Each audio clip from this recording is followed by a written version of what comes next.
Hello guys, welcome to మప్ర vlogs. మీరు నా ఛానల్ని ఫస్ట్ టైం చూస్తే నేను కొత్తగా ఛానల్ అయితే స్టార్ట్ చేశాను గైస్. ప్లీజ్ సబ్స్క్రైబ్ చేసుకోండి అండ్ నా ఛానల్ వీడియోస్ మీకు నచ్చితే కనుక ఖచ్చితంగా లైక్ చేయండి. అండ్ ఇది నా డే టు డైట్. నా ఎర్లీ మార్నింగ్ వచ్చేసి 1 స్పూన్ గీతో స్టార్ట్ చేశాను. ఆ క్లిప్ అయితే మిస్ అయింది. అండ్ తర్వాత ఆమ్లా జ్యూస్ వాటర్లో డైల్యూట్ చేసి తీసుకున్నాను. అది కంప్లీట్ అయిన 1 అవర్కి నేను ఇక్కడ డబల్ ఎగ్ దోశ అయితే తీసుకున్నాను.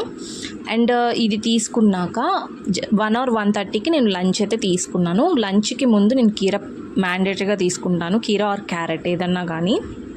ఎందుకంటే కీరాలో వాటర్ అండ్ ఫైబర్ కంటెంట్ ఎక్కువ ఉండడం వల్ల మనకి త్వరగా ఆకలి వేయకుండా, అంటే కడుపు ఫుల్ అయిపోయిన ఫీలింగ్ ఉంటుంది. అందుకని నేను కీర ఫస్ట్ అయితే తీసుకున్నాను. అండ్ తర్వాత పన్నీర్ బుజ్జి అండ్ క్యారెట్ కర్రీ, ఆనపకాయ పప్పు, వీటితో నా లంచ్ అయితే కంప్లీట్ అయిపోయింది.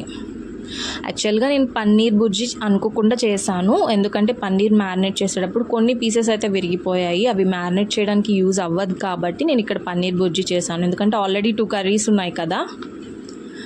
మీరు కూడా ఎవరైనా పన్నీర్ని మ్యారినేట్ చేసి ఫ్రిడ్జ్లో పెడతారా? ఎన్ని డేస్ మీరు ఫ్రిడ్జ్లో పన్నీర్ని స్టోర్ చేస్తారు? నాకు కమెంట్ బాక్స్లో చెప్పండి.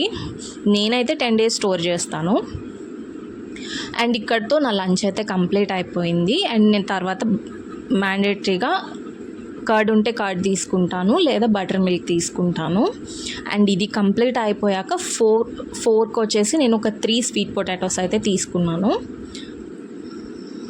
అండ్ ఆ తర్వాత 2 అవర్స్కి, ఇట్ మీన్స్ 6కి వచ్చేసి సబ్జా వాటర్ కోకోనట్ వాటర్ అయితే నాకు మ్యాండేటరీ ఉంటుంది, ఆల్టర్నేట్గా తీసుకుంటూ ఉంటాను.